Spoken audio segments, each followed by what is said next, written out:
नमस्कार, मैं नियाज खान और आप देख रहे हैं न्यूज एक्सप्रेस। राहुल गांधी एक ऐसा विजनरी नेता जिन्होंने अब तक जो कुछ भी कहा है वो सच साबित हुआ है। इस वीडियो में हम आपको राहुल गांधी की उन्हीं बातों को बताएंगे कि राहुल गांधी ने अब तक क्या कुछ कहा और क्या क्या भविष्यवाणियां की थी जो बाद में सच साबित हुई। इसलिए इस वीडियो को अंत तक जरूर देखिएगा।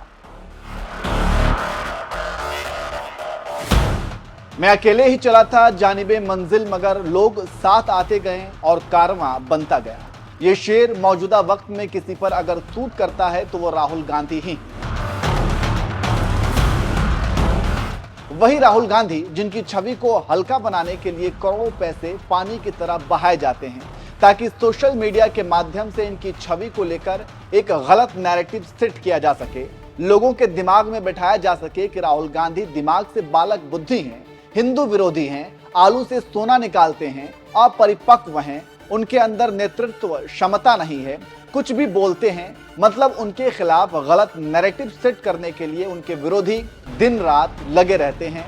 लेकिन राहुल गांधी हैं कि बिना परवाह किए अकेले ही अपनी मंजिल की तरफ आगे बढ़ते रहते हैं और लोग उनसे जुड़ते रहते हैं और कारवां बनता जाता है। यही राहुल गांधी की खासियत है। इसलिए लोग इनके अंदर एक जन नायक की छवि देख रहे हैं और लोगों को अब एहसास हो रहा है कि राहुल गांधी ने जो भी बातें कही थी वो अब सच साबित हो रही हैं। तो चलिए आपको बताते हैं कि कौन कौन सी बातें राहुल गांधी की सच साबित हुई हैं। शुरुआत करते हैं नोटबंदी से। याद करिए, जब प्रधानमंत्री मोदी ने 8 नवंबर 2016 को आधी रात टीवी स्क्रीन पर अचानक प्रकट होकर ऐलान कर दिया था कि अब पुराने नोट नहीं चलेंगे, उसके बाद पूरे देश में किस तरह का अफरा तफरी का माहौल मचा हुआ था। लोग अपने ही पैसे निकालने के लिए लंबी लंबी लाइनों में खड़े रहते थे। कईयों की लाइन में ही मौत हो गई, कईयों की शादियां रुक गईं, कईयों की शादियां टूट गईं, कई तरह की परेशानियों का सामना करना पड़ा। लेकिन प्रधानमंत्री मोदी ने कहा था कि नोटबंदी भ्रष्टाचार को खत्म कर देगा, नक्सलवाद और आतंकवाद के कमर तोड़ देगा। लेकिन क्या ऐसा हुआ? नहीं, बल्कि भ्रष्टाचारियों को 2000 के नोट के रूप में और ब्लैक मनी को व्हाइट करने का एक मौका मिल गया।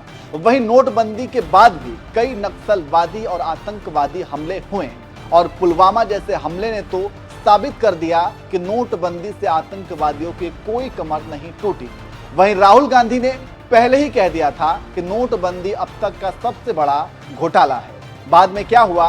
2000 के नोट को बंद कर दिया गया और अब इस तरह से राहुल गांधी की एक भविष्यवाणी सही साबित हुई। इसके अलावा अब जीएसटी की बात कर लेते हैं। जीएसटी को लेकर भी राहुल गांधी ने कहा था कि जीएसटी से छोटे और मंझले दुकानदारों और व्यापारियों की कमर टूट जाएगी। लेकिन केंद्र की मोदी सरकार जीएसटी लागू करके अपनी पीठ थपथपाती रही। नतीजा क्या हुआ? राहुल गांधी की भविष्यवाणी सही साबित हुई। आज छोटे व्यापारी खून के आंसू रो रहे हैं। हद तो ये हो गई है कि पढ़ने लिखने से लेकर खाने तक के सामानों पर भी जीएसटी देना पड़ रहा है। इसके अलावा देश में कोरोना के कहर को भी सबने देखा। सबने अपने किसी न किसी चहेते को कंधा दिया, ज्यादातर ने अपनों को खो दिया। याद करिए, राहुल गांधी ने पहले ही कोरोना को लेकर केंद्र की मोदी सरकार को आगाह किया था और कहा था कि ये काफी भयावह है, अगर समय रहते सरकार ने कड़ा कदम नहीं उठाया तो। लेकिन विरोध की आग में इतने जले हुए थे कि राहुल गांधी की बात को सरकार ने इग्नोर किया। नतीजा क्या हुआ? आप सब ने देखा। लॉकडाउन ने लोगों को कैसे सड़क पर ला दिया। खाने को लोग तरसने लगे। अपने घर पहुंचने के लिए लोगों ने पैदल ही मीलों का सफर तय किया। पूरे देश में भयावह माहौल बन गया। ऐसे कई उदाहरण हैं जिसको लेकर राहुल गांधी ने जो कहा था वही हुआ। और अब आपको पता ही है कि हिंडनबर्ग को लेकर क्या विवाद चल रहा है। राहुल गांधी जिस अडानी और अंबानी को लेकर सरकार को घेरते रहे हैं, हिंडनबर्ग की रिपोर्ट से राहुल गांधी की बात फिर से सच साबित होती हुई दिख रही है। इसलिए इसके जांच की मांग भी उठाई जा रही है। खैर, इन सारे उदाहरण से एक बात तो तय है कि जिस राहुल गांधी को बालक बुद्धि कहकर उनकी छवि को हल्का बनाने की कोशिश की जाती है, राहुल गांधी ने हमेशा उसे गलत साबित किया है। इसलिए कहा जा रहा है कि राहुल गांधी ने अब तक जो कहा वही हुआ और इसलिए भी राहुल गांधी को एक विजनरी नेता माना जा रहा है। वैसे आप राहुल गांधी को लेकर क्या सोचते हैं? कमेंट करके जरूर बताएं।